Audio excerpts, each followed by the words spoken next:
People like you shouldn't be on these streets. The woman in the shiny SUV snapped, rolling her window up before speeding off. I just stood there, 12 years old, barefoot, holding out my hand, with a baby strapped to my back. That baby wasn't mine. Her name was Hope. At least that's what I called her. But the world didn't care. To them, I was just a dirty little trash girl who'd made poor choices. No one knew that I found her abandoned in a pile of rotting garbage. No one knew I gave up school food, sleep, everything just to keep her alive. My name's Elira.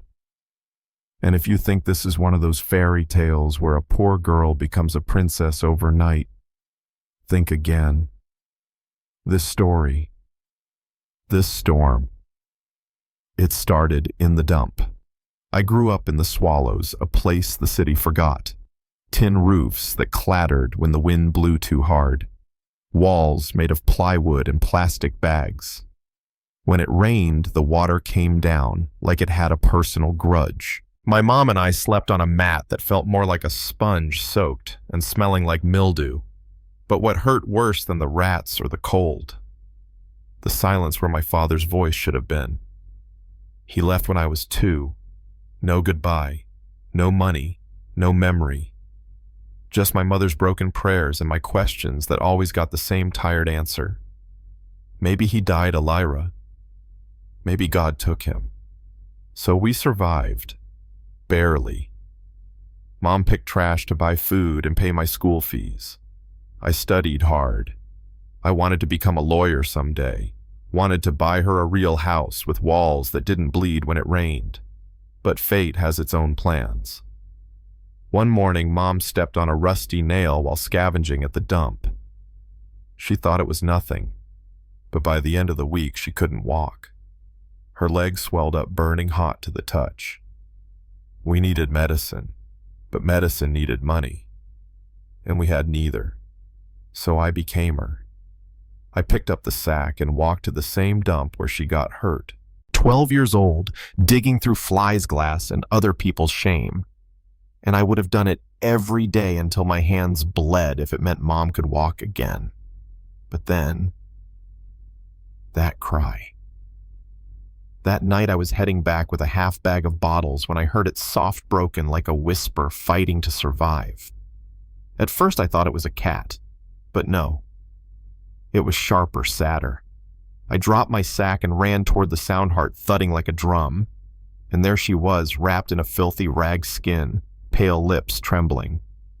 A baby, thrown out like garbage. I froze. My brain screamed.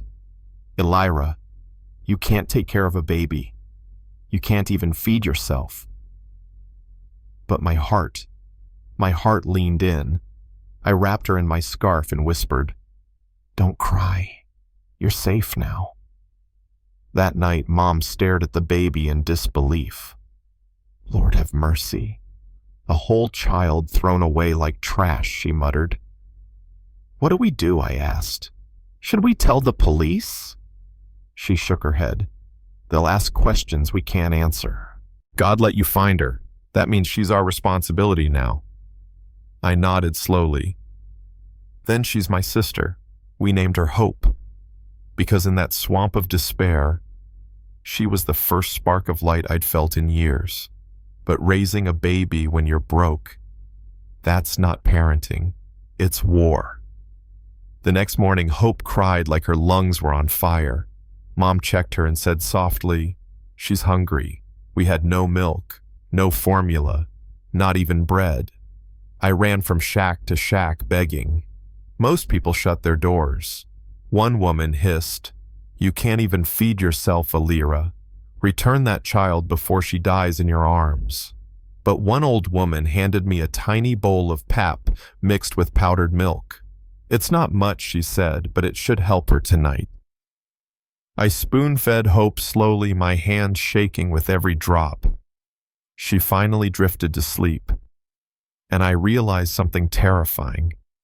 This little life depended on me now. So every day I tied her to my back, picked trash with one hand, and rocked her with the other. People stared. Men laughed. Women whispered.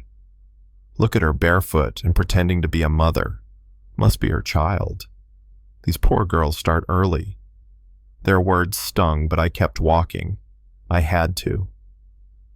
On the worst nights, I fed Hope Gary soaked in river water and prayed it wouldn't poison her. One night we had nothing left. No milk, no food, no hope.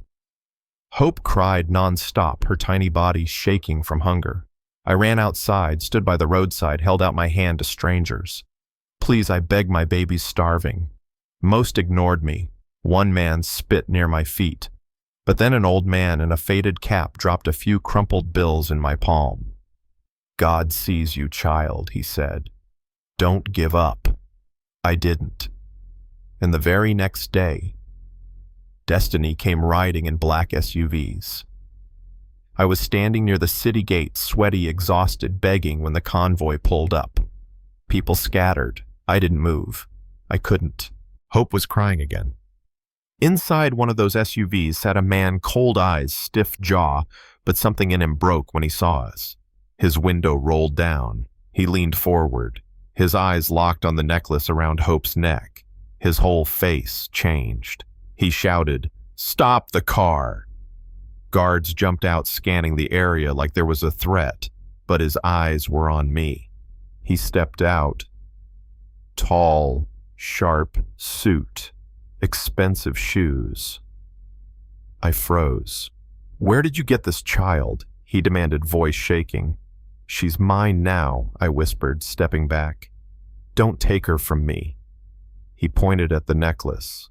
That necklace belonged to my wife. She died giving birth to our daughter. That baby is mine. My knees buckled. No, I found her. In the trash. I saved her. The crowd murmured. Someone gasped. That's the billionaire Mr. Navarro. And there he was, falling to his knees, sobbing, cradling Hope. My daughter, my princess. I thought I'd lost you forever. He looked up at me. "What's your name, child?" "Elira," I whispered. "Elira," he repeated like a vow. "You saved her." "How can I ever repay you?" I said, the only thing that mattered. "Please, sir, help my mom. She's sick. That's all I want." The man cried harder. "You had the chance to ask for anything, and you asked for healing. He didn't just help. He took us in. Doctors treated my mom. She walked again.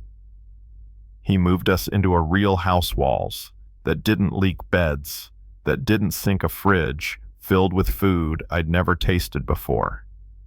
He sent me back to school. New uniform, polished shoes. My classmates stared. Elira, the trash girl. Yeah, her. But I kept my head up. I had a sister to raise, a future to build, a storm to outgrow. And then Mr. Navarro hosted a grand event. Reporters, politicians, cameras flashing. He stood on stage holding Hope with me and my mom beside him.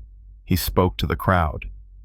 This girl, Elira, picked destiny out of the dirt. She didn't ask for fame. She didn't ask for riches. She asked to save her mother. That is the heart of a true hero. Then he turned to me. "Elira, from today, you're part of my family." The crowd erupted. But behind them, I saw a group of people sitting stiff, pale-faced, Mr. Navarro's relatives, the ones who tried to erase Hope. They didn't clap. They couldn't. Sometimes justice doesn't come in a courtroom. It comes in the form of a little girl holding a baby in the rain. So now I ask you, if you saw a child abandoned in the dirt, would you stop? Would you listen to that cry? Or would you look away? Drop your thoughts in the comments. I want to know what you would have done. And if you believe the world needs more Eliras and less judgment, share this story. Let the world know that compassion can rewrite destiny.